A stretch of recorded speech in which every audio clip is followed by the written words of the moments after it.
ఓం నమ శివాయ. కార్తీక పురాణం 15వ అధ్యాయం. దీప ప్రజ్వలనముచే ఎలుక పూర్వజన్మ స్మృతితో నరరూపమందుట.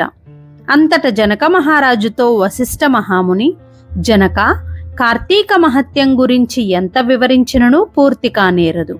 కాని మరి ఒక ఇతిహాసము తెలియచెప్పెదను, సావధానుడవై ఆలకింపమని ఇట్లు చెప్పెను.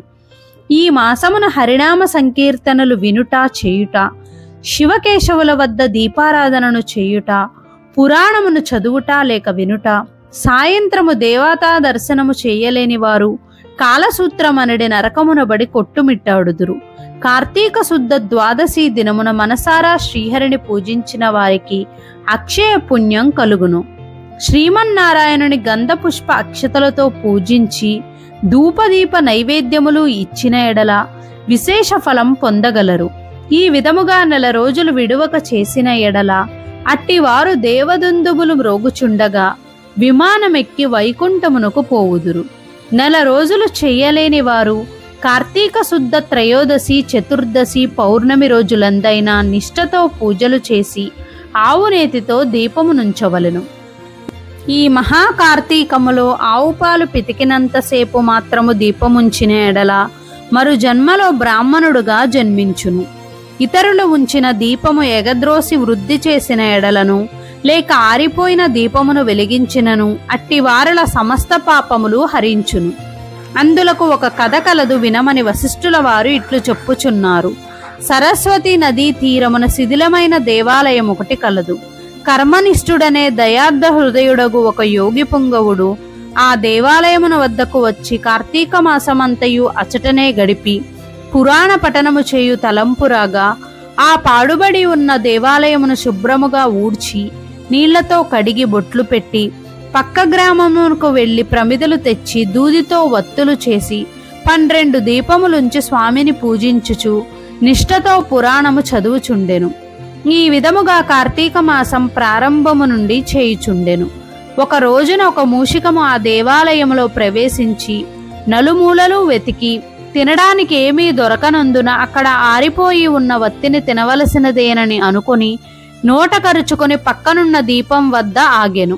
నోట కరిచియున్న వత్తి చివరకు అగ్ని అంటుకొని ఆరిపోయిన వత్తి కూడా వెలిగి వెలుతురు వచ్చెను. కార్తీక మాసం అగుట వలనను శివాలయములో ఆరిపోయిన వత్తి ఈ ఎలుక వల్ల వెలుగుటచే దాని పాపములు హరించుకుపోయి పుణ్యం కలిగినందున వెంటనే దాని రూపం మారి మానవ రూపంలో నిలబడెను. ధ్యాననిష్టలో ఉన్న యోగి పుంగవుడు తన కన్నులను తెరచి చూడగా పక్కనొక మానవుడు నిలబడి ఉండుటను గమనించి, ఓయి, నీవెవ్వడవు, ఎందుకిట్లు నిలబడియుంటివి అని ప్రశ్నించగా, ఆర్య, నేను మూషికమును. రాత్రి నేను ఆహారమును వెతుక్కుంటూ ఈ దేవాలయంలోనికి ప్రవేశించి ఇక్కడ కూడా ఏమీ దొరకనందున నెయ్యి వాసనలతో నుండి ఆరిపోయిన వత్తిని తినవలనని దానిని నోట కరిచి పక్కనున్న దీపం చెంత నిలబడి ఉండగా నా అదృష్టము కొలది ఆ వత్తి వెలుగుటచే నా పాపములు పోయినందున కాబోలు వెంటనే పూర్వజన్మమెత్తితిని. కాని ఓ మహానుభావ, నేను ఎందుకీ మూషిక జన్మమెత్తవలసి వచ్చెనో దానికి గల కారణమేమిటో విశదీకరింపమని కోరెను. అంత యోగీశ్వరుడు ఆశ్చర్యపడి తన దివ్య దృష్టిచే సర్వం తెలుసుకొని, ఓయి, క్రిందటి జన్మలో నీవు బ్రాహ్మణుడువు, నిన్ను బాహ్లీకుడని పిలిచేడివారు. నీవు జైనమత వంశానికి చెందినవాడవు.